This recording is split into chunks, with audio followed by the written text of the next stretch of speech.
Militer Israel melaporkan banyak tentaranya tewas akibat tembakan sendiri dan kegagalan peralatan selama perang di jalur Gaza. Radio Angkatan Darat Israel mengklaim lebih dari 31 tentara Zionis tewas akibat tembakan rekan sesama Israel.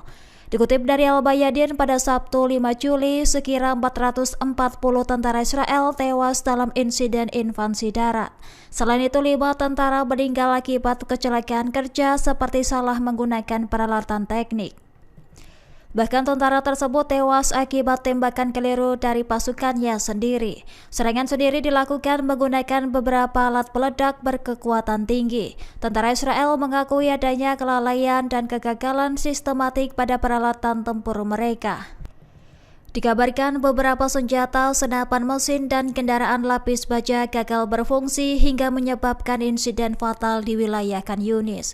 Meski demikian, insiden tragis ini diklaim sebagai bukti kelalaian dan kegagalan sistematik di tubuh militer Israel.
Download Tribun X sekarang, menghadirkan lokal menjadi Indonesia.